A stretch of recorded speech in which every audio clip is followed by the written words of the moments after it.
Just before his death, Giorgio Armani received a $4 million fine for untruthful ethical statements. And when authorities looked closer, what they found was horrifying. Hailed as the most successful Italian designer in history, Giorgio Armani reshaped the industry itself. But behind the flawless suits and polished runways was a man who guarded his private life. Yet, as the years wore on, the cracks began to show. The older Armani grew, the more the mask of perfection slipped, often in the most shocking ways. Born in the early 1930s to an accountant and stay-at-home mom, Armani came from the most humble beginnings. He, his parents, and his two siblings didn't have much growing up. And while growing up poor posed its own challenges, the entire world soon combusted in a way that made things even more difficult. Armani and his family lived in Italy during World War II. Looking back, he remembered going through many disturbing situations as a result. Once, he threw his sister into a pit and covered her with his own jacket when planes fired above them. In another instance, he suffered serious burns when a piece of artillery unexpectedly exploded on him.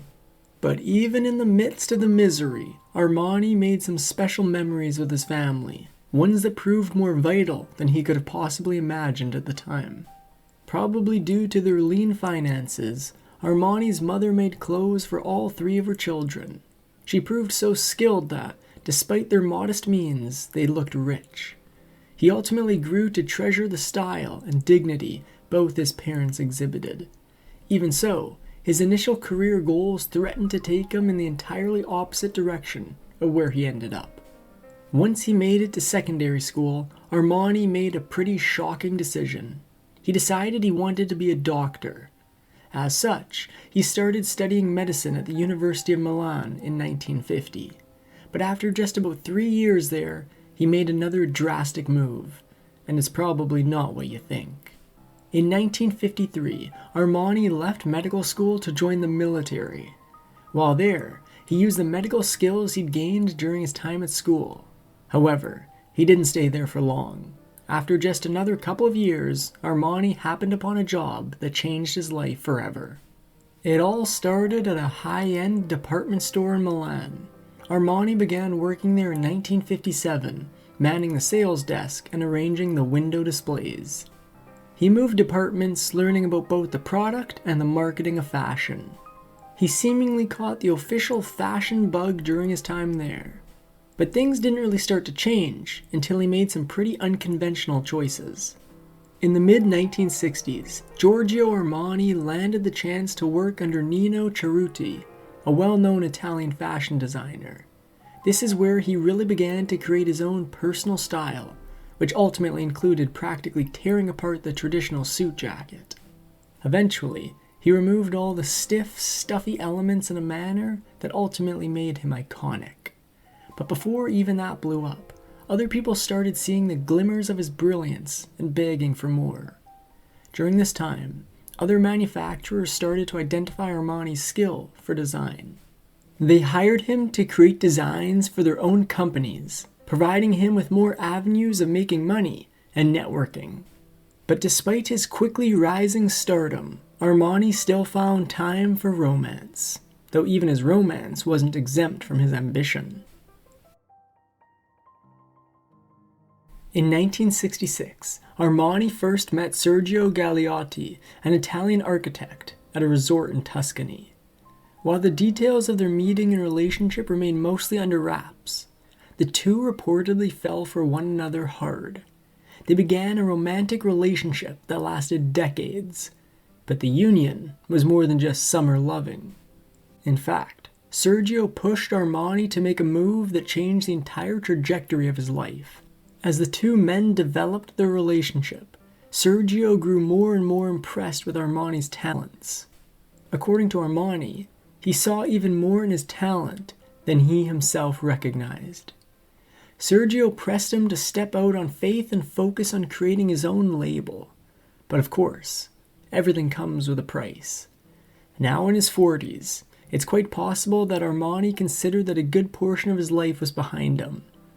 But on his new beau's advice, he sold his Volkswagen Beetle, and the two men used the money to launch the Armani label in July 1975.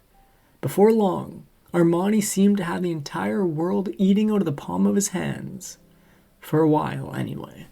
Armani started seeing the fruits of his labor almost instantly.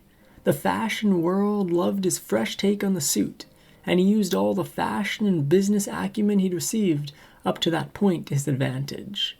Just 4 weeks into the business, he sat comfortably as a rising name in international fashion. But he didn't stop there. In fact, he found a new way to bring his fashions to the world in a way they couldn't forget. In 1980, Giorgio Armani made a play for the big screen.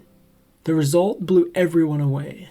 He did costuming for Richard Gere in American Gigolo, with one very memorable scene featuring a drawer full of Armani originals. The placement in the film not only made him a go-to for specialty costuming, but drew even more international attention to his designs. And with that, Armani decided to crank things up a notch, or two, or three. By the 1980s, Armani expanded his label to include a multitude of items and accessories, including perfume, swimwear, and even lines that made clothing that looked high fashion affordable for the more modest shopper. By all accounts, Armani was soaring at the very top of the fashion world. Unfortunately for him, an unexpected tragedy soon brought him hurtling back to earth. In 1985, Sergio passed. It all seemed so sudden, with emerging reports claiming a heart attack ended his life. And while later news challenged those facts, Armani found himself with a huge hole in his life. He lost both a longtime love and trusted business partner in Sergio. And unfortunately for him, he also faced some unexpected responses from his team at the fashion label. Once Armani returned to work after Sergio passed, he made a startling discovery. His team didn't believe in him. While he was no slouch in business, Sergio seemingly handled most of those affairs while Armani focused on their creative. Even worse, it turns out that the naysayers weren't just spreading rumors. Several employees left the company around that time, likely expecting the entire thing to tank without Sergio involved. Armani found himself forced to learn new skills to keep the company afloat. And despite those who didn't support him, he managed to not only maintain the business, but to continue to expand it even further. Granted, another man who offered him a shoulder to cry on probably helped. A few years after the label launched, a young Leo Del Orco began working at the label, but it wasn't until after Sergio passed that the two became close. While many of the details of their union have also been kept private, the two began a romantic relationship that also doubled as a business relationship. And considering what happened over the course of the next few years, it's a good thing Armani found someone to lean on. In the mid-1990s, Armani suffered another devastating loss. This time, he lost his brother, also coincidentally named Sergio. Despite this loss, though, Armani never faltered in his work. In fact, it seemed Armani never stopped working, according to many reports. His perfectionist attitude kept him constantly on task, but perhaps that fueled his still growing success, as well as his ties with some other true superstars. One of Armani's good friends, Eric Clapton, did him a huge solid in 1996. He composed songs specifically for some of Armani's fashion shows. Shortly after that, Clapton started popping up all over dressed in Armani. This further boosted Armani's celebrity status, and as the turn of the millennia approached, Armani found himself higher than ever before. But of course, even the best times can't last forever. By now, you're probably wondering how a now exceedingly wealthy man like Armani got through his life unscathed by scandal. Well, he didn't. Some reports around him first started getting messy in 1999. That year, the Guggenheim Museum hosted a special Armani display. At the time, no other museum had ever done that type of thing for a living designer. Reporters at the New York Times started asking some pretty pointed questions. After a little digging, the truth came out. The Guggenheim's display came to fruition shortly after Armani became a major donor for the organization. According to the museum, that played no role in their decision to feature his work. But I'll leave you to be the judge of that. While people started to speculate about this seemingly perfect man, Armani continued to invest in his fortune, ultimately giving people all the more to speculate about. Throughout the years, Armani made his money do much more than fashion. He invested in luxury properties like hotels, sponsored sports teams, and headed up sports organizations, and even created a music label. But he cared about much more than money. So much so that he didn't shy away from being the first in many areas, even when that meant making major waves in the world of beauty. In 2006, a shocking tragedy hit the world of couture fashion. Australian model Anna Carolina Reston passed from complications due to an eating disorder. Reportedly, by the time she passed, she only ate apples and tomatoes, and she weighed a shocking 88 pounds. She wasn't the first model to lose her life in such a manner, but Armani saw the tragedy as a call to make a bold new mandate. After that tragedy, Armani completely banned models below a certain body mass index from walking his fashion shows. He was the first designer to ever do so. It seemed he hoped this would promote more healthy habits within the modeling industry, setting an example for others to follow.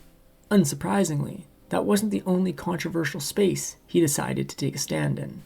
In 2011, Giorgio Armani took a clear stance on protecting the environment by accepting the Green Carpet Challenge. In another first among his fashion peers, he designed fashions from completely recycled materials, showing how designers could do their part to help preserve the earth. But he wasn't all activism and good works. In some cases, he just ended up being the first to do something expected in a very unexpected place. Also in the 2000s, Armani became the first luxury designer to take his fashions to the World Wide Web. He did a live fashion show online in January 2007, taking his work to both computer and mobile phone users. By all accounts, it seemed Armani led a life well lived, and mostly devoid of scandal. But judging by the circumstances to come, the way he did it ultimately proved unsustainable. By all accounts, Giorgio Armani lived his life very privately. He kept a tight circle of companions and enjoyed spending time sailing or on his yacht. Even while away, though, he loved to stay busy with his work. He even said he'd sometimes want the weekends to go by faster so he could keep working. But that wasn't the only way he kept it all together. Throughout his career, Armani proved extremely careful to maintain control of his company. While other fashion labels like Prada sold to the stock market, Armani refused. He even refused partnerships with partners like Gucci, preventing any incoming influences that might usurp his control. For the most part, this seemed to work. But when it didn't, things went left fast. In the early to mid-2010s, Italian finance investigators made a shocking discovery. They found out that Armani's company used a Swiss subsidiary to lighten his tax load. Armani eventually admitted his company had been underpaying, and the scrutiny forced him to raise his tax rate dramatically. But that was only the beginning of his costly reckoning. In 2014, Armani had little choice but to pay up. He shelled out a staggering 270 million euros to settle with Italy's tax authorities, joining fellow fashion giants who faced similar scandals. The move was meant to clear his name and free his house from further probes. But spoiler alert, even more financial issues soon came along to threaten his legacy. A decade after that massive tax settlement, Armani's empire was rocked by fresh controversy. An Italian court placed one of his companies under judicial administration after allegations surfaced that it had indirectly subcontracted work to Chinese factories, exploiting laborers. For a man obsessed with controlling every detail of his brand, this was a shocking blow. But perhaps old age was changing him, considering some other things he started to let slip. At the 2020 Milan Fashion Week, Armani made headlines with one of his bluntest statements ever. He started with, "I think it's time for me to say what I think, and went on to say that he felt most designers were fully assaulting women, only in much more strong language, so to speak. The comment stunned the fashion world and instantly sparked backlash. Giorgio Armani later explained that he hadn't meant literal assault, but was condemning how fashion trends sexualized women. Still, the phrasing was so jarring that many struggled to accept his clarification. What he intended as a critique of the industry became one of the most controversial remarks of his career. But perhaps he'd had enough of secrets, considering some other shocking truths that emerged late in his life, especially concerning his longtime lover, Sergio. Several years after the fact, the truth about how Sergio passed finally came to the light. While initial reports claimed he'd been taken by a heart attack, actual details revealed that he succumbed to AIDS. At the time he passed, the epidemic raged and carried dangerous stigmas, which explains why they kept it under wraps. Probably even more heartbreaking, though, was Armani's own take on the entire situation. In the end, it seems Giorgio Armani somehow blamed himself for the loss of his lover and business partner. Although he never went into great detail about why, he ultimately called Sergio's passing the greatest failure of his career. Considering all that happened, it's clear their love ran deep, and despite his new relationship, never really disappeared. Decades after the end, he admitted he still carried Sergio's photograph wherever he went, convinced his partner's spirit lingered. "I see Sergio everywhere," he reflected, "and I'm sure he sees me, and I have hope that whatever I have done, he knows about it." Even despite his shifting temperament as he aged, Armani continued to tend to his brand, but he hadn't seen the end of scandal. In August 2025, Italy's competition authority hit the Armani group with a €3.5 million fine. They accused the company of making misleading claims about its ethics and social responsibility practices. As you probably expect by now, Armani didn't take the accusation lying down. Armani's team pushed back quickly and with force.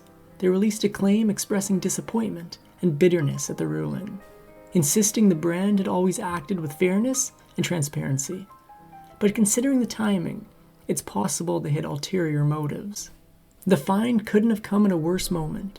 Armani was in the middle of celebrating his 50th anniversary, rolling out major events and products. Instead of basking in its $2.4 billion success, the house found its integrity under public attack. And unfortunately for them, it came on the heels of some concerning allegations. Just a year earlier, a Milan court placed Armani's GA operations arm under judicial administration over claims of unsafe working conditions. Though the order was later lifted, the new ruling dredged up the same concerns. Regulators accused Armani of using glossy statements to mask troubling labor practices. And when their full reports came out, it left the company reeling. Investigators cited a 2024 internal Armani document that painted a grim picture. Even in the best cases, conditions were at the limit of acceptability. In others, they were far worse. Reports described safety devices being removed from machines and hygiene standards falling below legal requirements. In essence, the authorities argued Armani officials knew the risks but looked the other way, and just like that, the Armani legacy strained under the weight of its lies. For years, Armani's brands leaned heavily on sustainability and made in Italy prestige. But the regulators now claim that these values became little more than marketing tools to meet consumer demand. As such, Armani's carefully crafted image has been rattled. And, as it turns out, the timing couldn't have been worse. Even into his 90s, Armani refused to slow down. His company revealed that he was still deeply involved with collections and projects up until his final days. For him, fashion wasn't just work, it was his life's obsession. And ultimately, he lived and breathed his craft until the very end. On September 4th, 2025, Giorgio Armani passed at his home in Milan at 91 years old. The company confirmed his passing, but gave no cause. And with that, an era of fashion seemingly came to an end. If you enjoyed this Factinate video, give it a thumbs up and subscribe for more incredible stories. Want to say in who we cover next? Join our membership program through the link in the description for exclusive perks. Your support means everything to us. Thanks for watching, and we'll see you in the next one.